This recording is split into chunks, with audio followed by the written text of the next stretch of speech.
PR Stop Pros Talk COVID, featuring Anna Lingeris, earned Media and Brand Publicity Lead at the Hershey Company. Here's our host, Doug Simon. So, Anna, lots of people would want to have your job at Hershey's, and we appreciate you being with us. You're in a position where you're learning a lot about what the media's needs are. Can you share some of what you've learned since COVID hit? Yeah, so obviously since COVID hit, the world in nearly every facet has been flipped on its head and has been presented with new challenges, including the media world. And just like everybody, I think in this industry, we've worked to understand what's changed, but also how we as communication professionals and a brand and a company can work within these new norms in an empathetic way, sympathetic, that, we're giving them the information that they need that they can share with their readers, with their viewers. So everything, obviously, from the things that we read, from the furloughs to, the layoffs, to four jobs being condensed into one job, and, coverage of things that they're not typical use of. So I think for our teams, we spend time understanding that every day. I know there is a lot of Zooming out there and team meetings and sometimes fatigue, but we really feel that a dialogue between all of our internal constituents and our external agencies is really important to share that knowledge. So from the minute we went home at Hershey, my last day in the office was March 8th, I think. So whatever that March 12th, I might be off on the date. I've kind of forgotten at this point.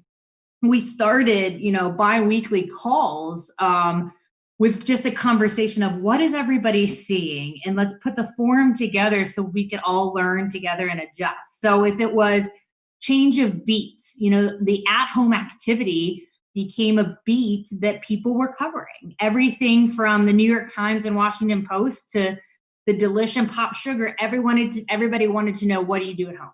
What can I do at home? How do I do this? And so I think just having that regular cadence and dialogue with the people I work with day in and day out to make sure we're on the same page has been a really helpful thing. I mean, we still continue those calls. We're looking to understand what media want to hear. What do they want to cover? What do they not want to cover? Because the last thing we also want is to put our foot in our mouth or to step somewhere that there was really never a bad intention. So I think it's really important to stay abreast of what they need, what they care about, and where does your brand really fit in. But if I boiled it down to one thing, it would be, empathetic and doing what's right for these times, not necessarily trying to, spin your own message is something that we've really taken to heart.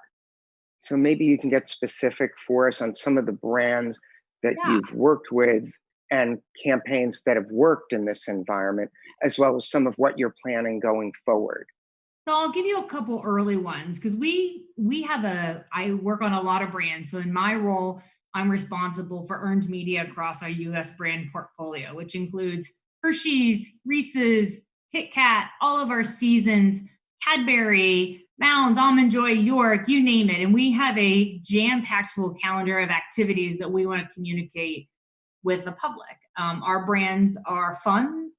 People like to get them. I mean, the best part of my job is when I get to hand you my business card and someone says, you must have the best job in the world. And the short answer is I do, and I'm really lucky.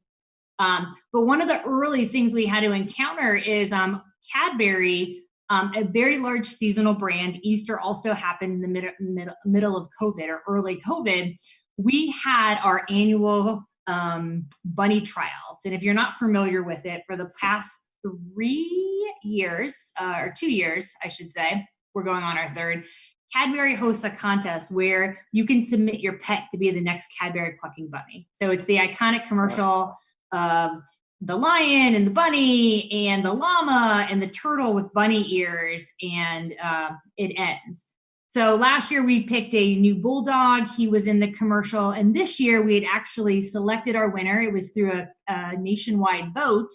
And we had to figure out how to announce this winner amidst COVID. So there was a lot of discussion of, do people want to hear about a contest winner at a time where the world and the country is grappling with something that they haven't dealt with for nearly 100 years? So part of it is doing like a great exercise and risk assessment and honest messaging. And what we came out to is the winner of the contest was a two-legged dog from Ohio. And one of the things we felt that the world was in need of was a really great heartwarming story of perseverance. People knew Easter was coming. They still wanted to celebrate. People love Candy Brand. People also love their pets, and they were spending a lot of time with their pets at home. So for us, we worked to craft a really honest message and some uplifting spirit to kind of share. And it really was amazing. For a brief respite, there was some positive news in early March and mid-March when the world seemed to be down. And it was about Cadbury and our new clucking bunny. So that was one example. Yeah, we've been seeing that the media is definitely more open to interviewing brand spokespeople, to covering these stories, to mix in with some of the challenging material that's going on. Sort of they feel that they need a break, viewers need a bit of a break. Are you seeing that yourself? And how is that shifting what your strategy is? And I should mention, I can't say I'm surprised that a bulldog was a winner, given I think you have a certain extra incentive there to go that way. Bulldog was a winner last year. This year, and I promise you I had nothing to do with it. But okay, we're hoping you recused yourself from that based on evidence that we've seen or heard during this conversation. I did. The thing I think I see from journalists is maybe it's less about them wanting to interview people like myself or the teams about brand stuff, but it's looking for the right brand material. So there's a lot of brands in this world, from iconic brands to brand new month-old brands. And earned media is definitely a darling. I love it. I've been working in it for quite some time. And people are always looking to figure out how to place their brand in the stories. I think really the secret, or what journalists and producers are looking for, is a story that goes along with it, that is a story. It's not a carefully crafted pitch.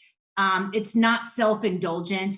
It's empathetic, and you can show how that story can resonate with America or why people would want to see it. So I think the trick is more of how does your brand or the story you want to tell fit into what is happening, and how can it provide relief versus them just wanting to talk to people. So for me, that's been like a little bit of the nuance that I've seen.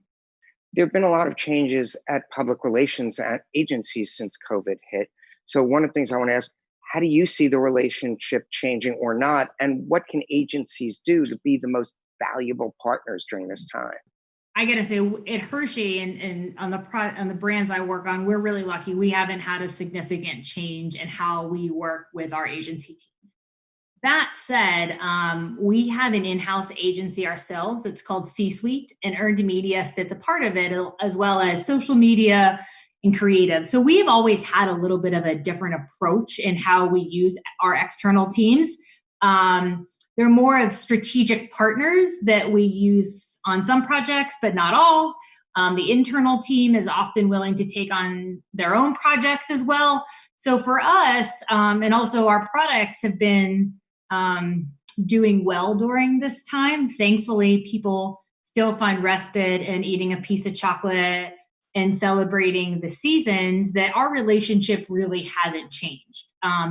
What I would say, and this is my professional and personal opinion on how agencies can work best, is to listen and to be honest and to be empathetic. It's really about understanding what's happening to the business and how you can provide a valuable role, just not layers and layers of additional complexity. It's really about the benefit you can provide back and being a great partner. And I think a lot of that comes down to listening. No, and I think there's more resonance there, and journalists have gotten back their sort of sense of mission, I feel, given everything that's going on. As we get ready to close, any last pointers, last bits of advice you want to give to other communicators who may be checking out this segment? Yeah, follow your gut and go back to your nose for news, right? Make sure you're reading everything. I think it's been really important for me and the teams to read the news, see what's happening, see what other companies and brands have done to figure out how we adjust our game plan collectively. This is a new world. Things have been different. And I think it's really important to take that into consideration, because most of the time, the trends and the early warnings or the early successes are coming from our discipline and earn. So make sure you're reading, make sure you're sharing, and make sure you're applying those to your brands. Great. Well, we're right there with you with just loving and believing in the importance of earned media. Thanks for spending time with us and sharing your informative information. All the best. You're welcome. Have a lovely day and the rest of your week at home.